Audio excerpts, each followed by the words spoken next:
brochures.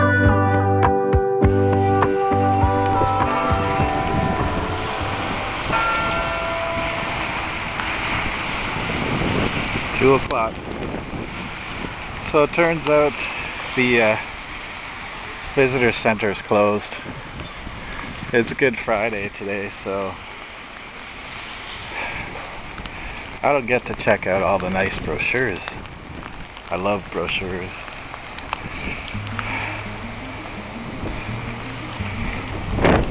Trolley tour tickets. That's what I'm looking for. Let's go. Maybe I can find a spot to charge my phone. I'm using my other camera now.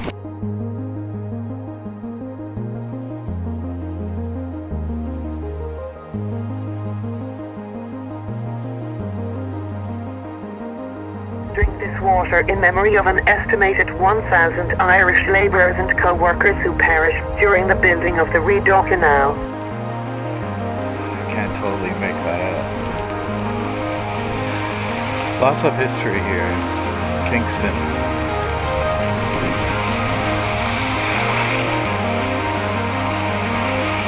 The King's Royal Regiment of New York. The largest Loyalist corps in the Northern Department during the American Revolution, the King's Royal Regiment of New York was raised on June 19, 1776, under the command of Sir John Johnson.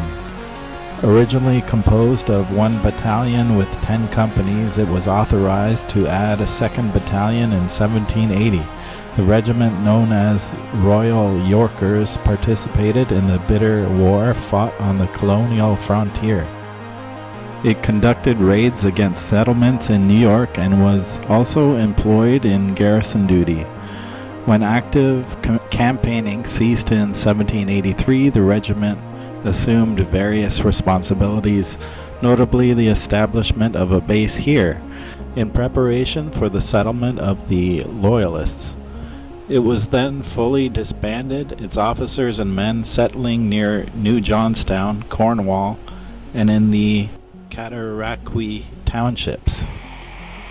This is Confederation Park.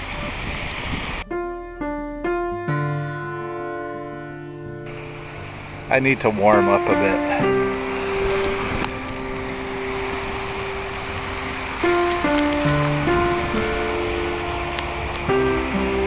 Kingston, a city since 1846.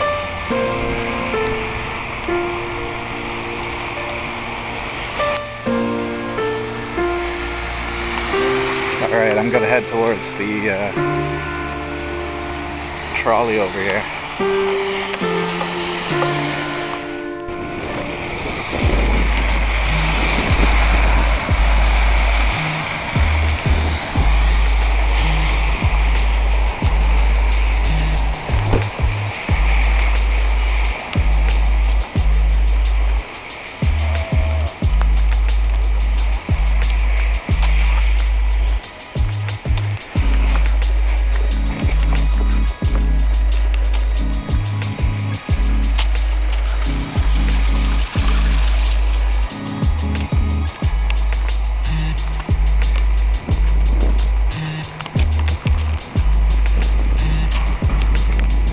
Look at this guy.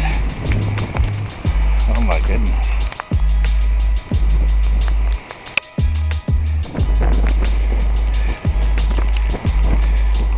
He's got ghost tours. Pressed penny machine.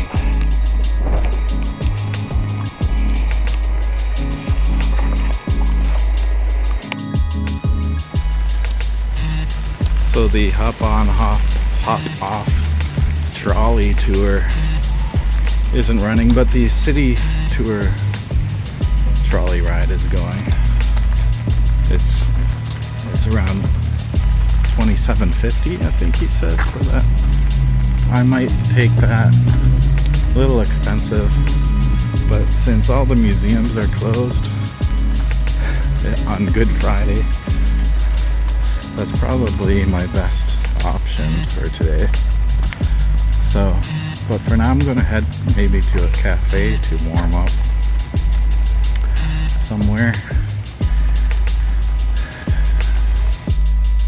gonna find a place to stop in, maybe have a tea, charge my phone, and we'll see what happens from there.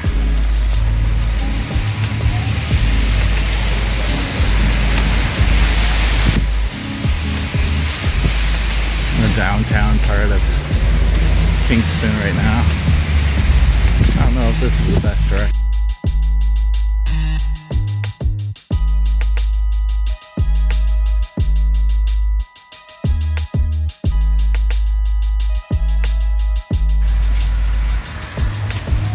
There's a fish and chips, or a seafood restaurant behind me.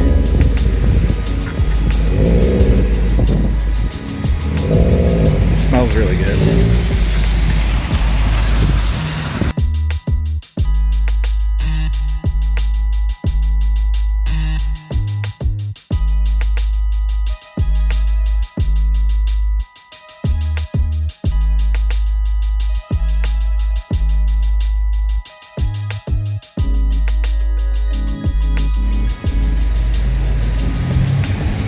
Alright, so I got myself a little more organized.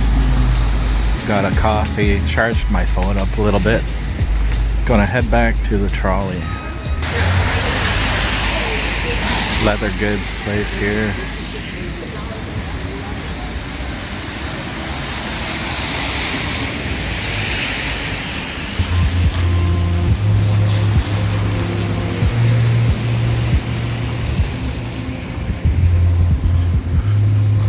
Patio back there.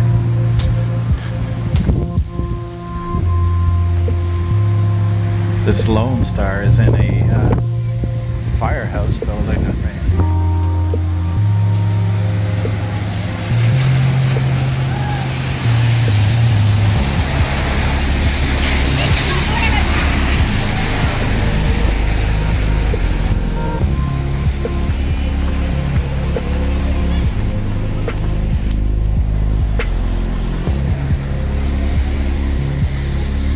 Heading down to get my tickets.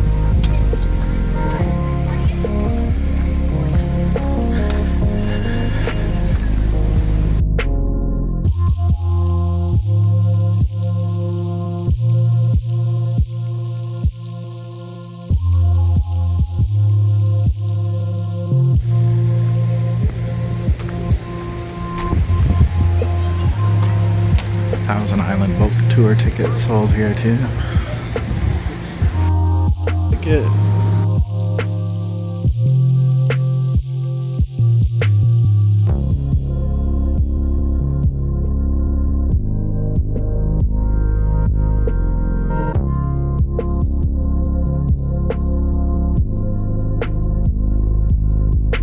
Trolley. Driver's gone somewhere. Just waiting for the tour to start.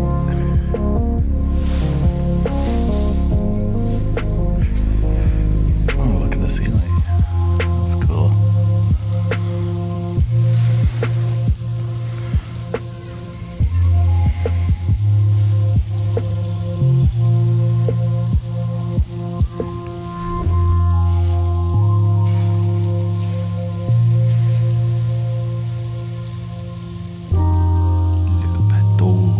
Le bateau mouche partout.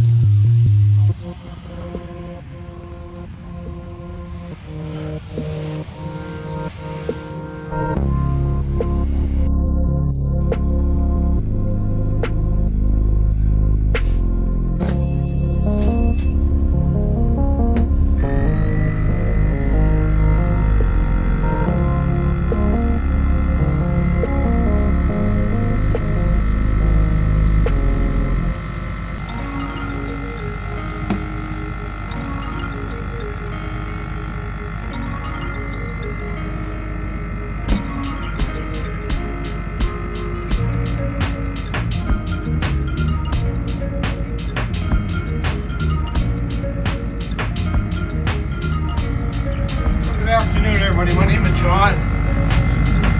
And you ladies are from? Toronto? Toronto, okay. I was thinking, like fire, how devastating it is in many old cities.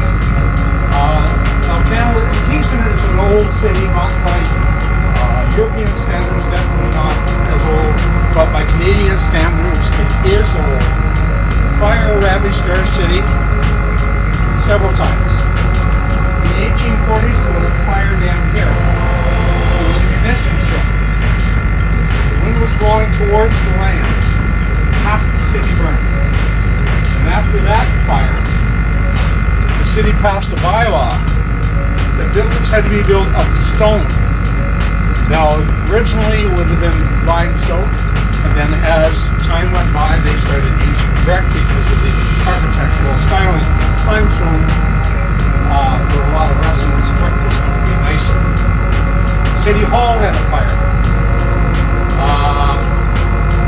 The building next to it, called the Prince George Hotel, had a couple of fires. The most recent was in 2004.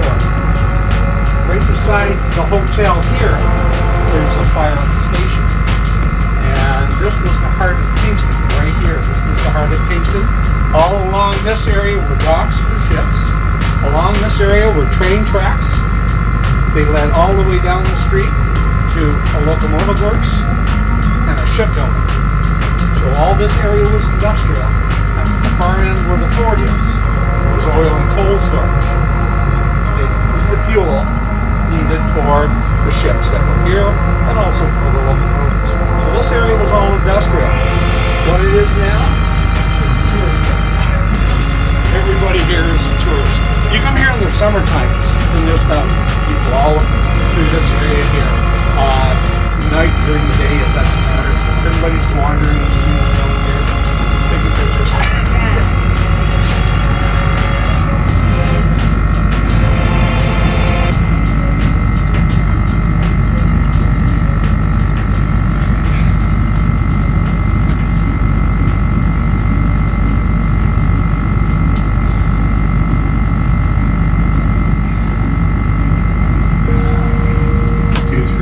Can you hear me back here?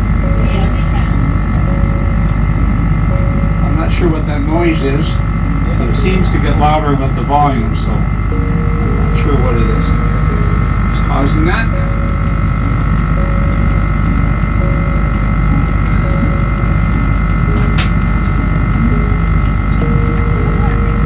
On the other side of the kiosk building is a park. Kingston's a very green city. We'll be showing you several parks, but this one here is called Confederation.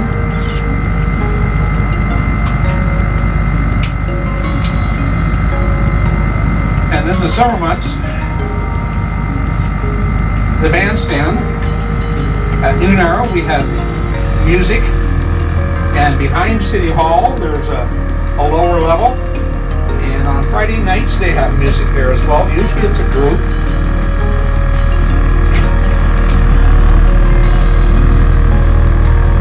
And always lots of flowers in our parks.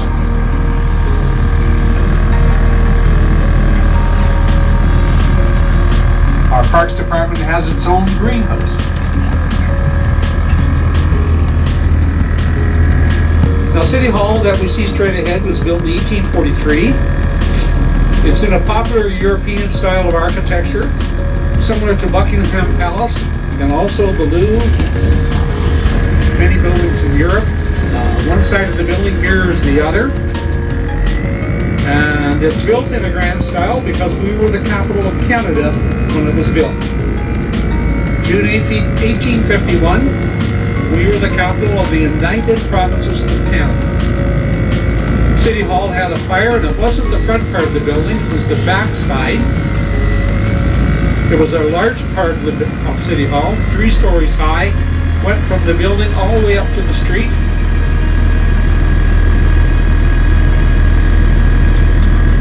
After fire, they added the building on the back, and the front of the building they added the columns and the portico,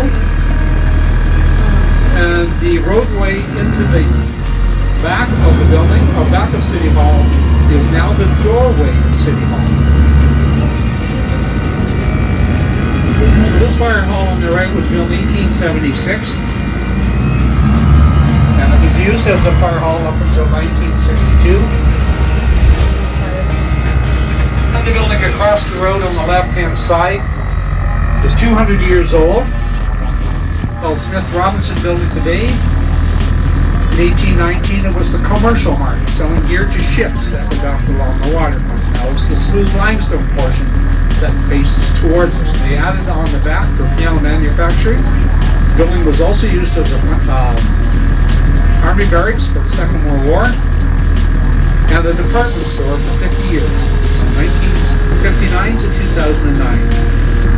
It has been restored. It's now office space, and there is some retail on the lower level. Occasionally in the downtown area, they'll start construction of a building, and before that they usually have an archaeological study. And on the left-hand side is a mound of earth. They found 5 foundations from the 1790s. And I believe they have found DNA. The soil samples have shown DNA, so it's going to take a while before they finish that one. It's a true Canadian cultural icon on the right-hand side, of course, Tim Hortons Donut Shop. It's the second oldest in Kingston. On the right-hand side, we have the terminal building for the Wolf Island Ferry. They're going to be doing a bunch of work for the dock. They're going to expand the facility for Wolf Islander number 4, which is going to arrive in about 2 years. This is where Kingston began as a French settlement in 1673, and it was the first permanent European settlement in Western Montreal. Built by Count Frontenac himself, the governor of New France. Fort Frontenac originally was built out of wood. LaSalle built this wall on the left-hand side about 1675. That was unearthed in 1985 by another archaeological study. That's the foundation of the northwest bastion. This fort on the right dates to 1821, so it's almost 200 years old. Today it's the Canadian Army Staff College. And this is the causeway name for LaSalle. It's definitely a nuisance. We're going to be building another crossing just up the river a little bit on the left. This is the teeter-totter bridge, designed by Joseph Strauss. He also designed the Golden Gate Bridge in San Francisco. It dates from 1916. This is the pivot point. There's the counterweight and the motors in the little house on the left. This bridge also sings when we cross. You can hear it. Each vehicle has its own pitch, and they have been recorded by an individual, and a version of Old Canada can be heard on YouTube to the sounds of the bridge. The South Causeway / Old Canada. This is all military land, left and right. Left is HMCS Cataraqui, right is the Royal Military College of Canada, and we're going on the property. They built this arch on the right-hand side. The memorial arch dates 1923. Built in honor of the fallen from the First World War and earlier wars. And there is a tradition with the arch that the cadets will go under twice formally. In the parade called Arch Parade, they march in when they start, march out when they finish. So in May, there is a graduation parade. Any other times they leave the property, they go around the arch. That's the big tradition. Another tradition is the naming of the first class. June 1st, 1876, 18 cadets started arriving, and they recite the names in the order of their arrival. That's a small tradition. This is one of the best schools in Canada, post-secondary schools. It's founded on 4 pillars: education, physical fitness, leadership, bilingualism. Because of its close proximity to the U.S., they didn't want the Navy facility to be too close to them. So they moved it here, expanded the facility for the War of 1812, added 1,200 workers, and they built a number of ships for the Lake Ontario Squadron and protected Lake Ontario. And it was one of the largest, most powerful fleets in the world. Most of the ships would never have seen salt water because they were too big. The largest ship the British built here was 61 long, 15 meters wide, crew of 800, and mounted 112 cannons. The HMS St. Lawrence.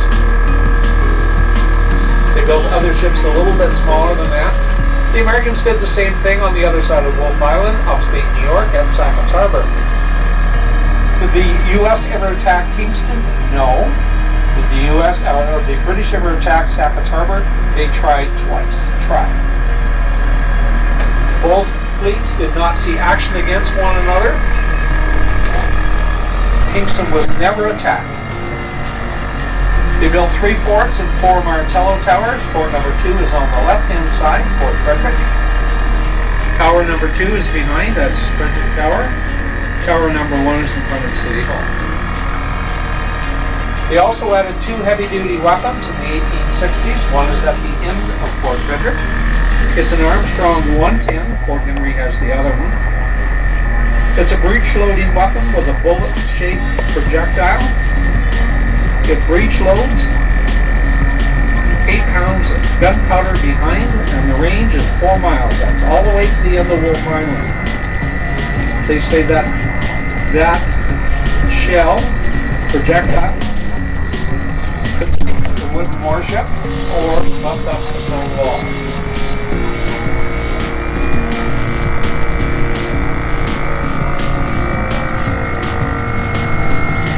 So this is the start of the scenic region known as the Thousand Islands. First island on the right-hand side is Garden Island with the buildings behind Wolf Island. And if you got a good eye, below the series of windmills, you'll see Wolf Islander 3.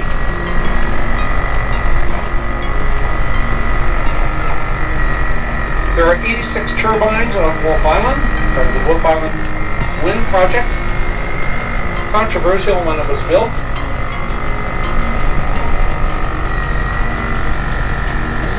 It generates 198 megawatts of power. There's Cedar Island, Cathcart Tower. The only way to get to the island is by boat. Up ahead we have Fort Henry. This is the citadel that protected Upper Canada. British had 3 locations. Quebec City and Halifax were the other 2. This wall on the left-hand side is part of the obstacle course. You have to scale this wall. Like the Martello Towers, advances in artillery technology made them obsolete within a generation. A visit to Fort Henry starts at the Discovery Center, where interactive computer exhibits engage you in the stories behind the fortress. Guided tours explore the offices of enlisted men's quarters, mess, kitchen, and a school for both soldiers stationed at the fort and for their families. Stroll out to the front of the fort and enjoy a view from the patio. It has an unforgettable view of the Royal Military College, the Kingston waterfront, the Thousand Islands, and the grandeur of Lake Ontario.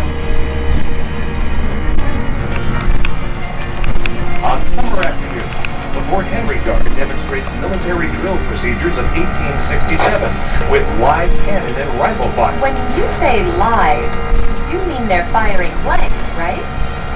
Of course. But especially during the renowned sunset ceremony, the effect is very real. And a spectacular sight to see. Now, I've been living in Kingston for 40 years, and I've probably taken in about 6 sunset ceremonies, and they're always great. They do a fantastic job. The Fort Henry Guard just had their 80th birthday. They're all students. And their drill is precise to the time period of 1867. Now, the British built the fort twice, 1812 to stone, and then quickly in 1813 started with wood in 1812, and then 1813 turned to stone. Then in 1832, after the construction of the Rideau Canal, they needed a heavier fortification. Built this one, and it was state-of-the-art to the time period.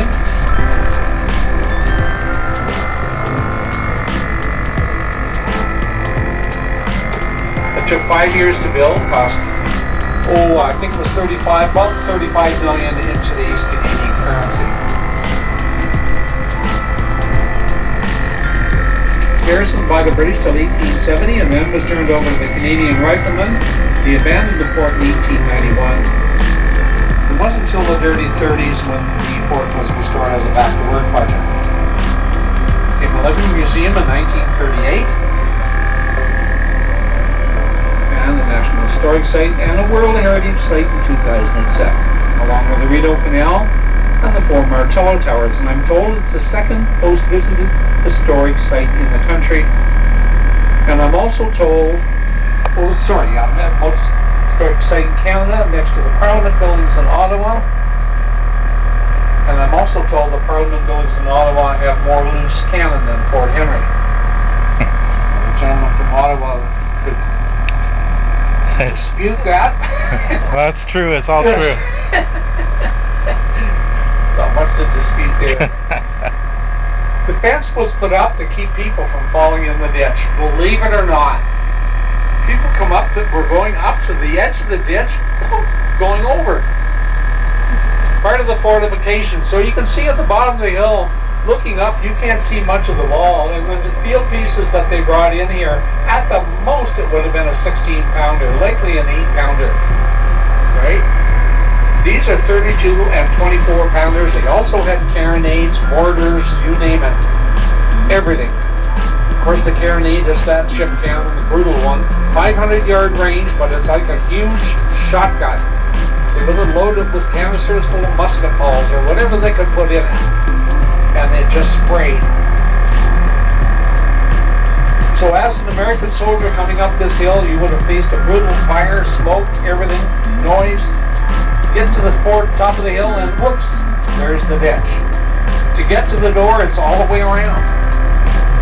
And that door is halfway up the wall. And from the upper fort, on the other side to this fort, the lower side, the bridge goes down. When it goes up and then down. To get it to go down again, you have to lift it up and then it'll go down.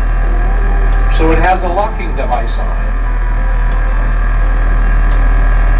Even to the angle of the top of the wall, bullets would ricochet off the top.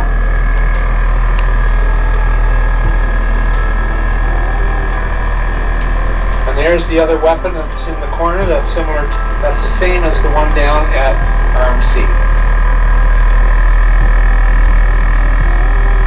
There's Cedar Island and Cathcart Tower and the Bay of Water. It was known originally as Hamilton's Cove, named for Henry Hamilton. And when they were building that tower, the workers, masons, laborers were shipped or ferried across. In a storm, they decided to come back. The ferry capsized, 17 drowned. And what was known as Hamilton's Cove was renamed Dead Man's Bay. Two of the British warships that were sunk deliberately are down in the water, not much left of them now. The Prince Regent and Princess Charlotte. They mentioned Discovery Center. Well, that tape was a little bit old, folks. It's now called the Great Hall.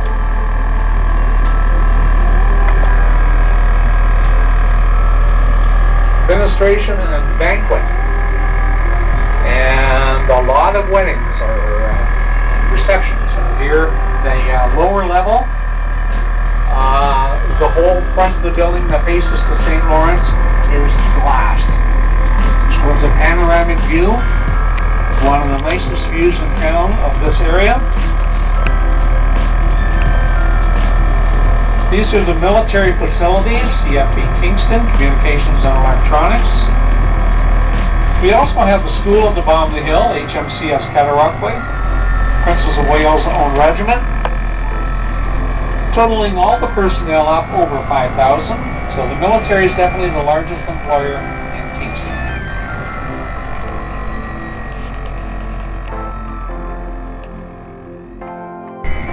As we drive down the hill, you'll have a gorgeous view of Kingston's skyline, including St. Mary's Cathedral, the the tallest heritage building in town. We're heading back toward downtown. When we cross the causeway again, we'll be passing near the entrance to the Rideau Canal, another historic landmark that played a role in defending Kingston. During the 1812 conflict, the British assumed that the Americans would try to take the St. Lawrence River. They never did, but it would have been the perfect tactical move to shut down the Canadian supply route to Montreal. Even in peacetime, waterfalls, swamps, and rapids made shipping slow and hazardous. To create a secure route to eastern Canada, the British government appointed Lieutenant Colonel John By of the Royal Engineers to supervise construction of the Rideau Canal, bypassing the section of the St. Lawrence shared with the U.S. It was completed in 1832. More military equipment here on the left-hand side, 2 tanks and a bridge. The first tank closest to us is German design, Leopard tank. The next one over is an American design Sherman tank. And if you look carefully at the bridge system, it's made up of sections. Very famous bridge from the Second World War, Bailey Bridge. They say it probably shortened the end of the Second World War by a year. The big white building is a soccer pitch, a year and a half to build the foundation, and believe it or not, a day and a half to put the roof on. Across the road we have a CF 100, the hockey arena behind, home to the hockey team called Paladins. The RMC team is involved in 2 long-standing hockey rivalries. One's with West Point. That's since 1923. That's the oldest international hockey rivalry. And the oldest hockey rivalry is Queens and RMC. Of course, the Stanley Cup playoffs are ongoing.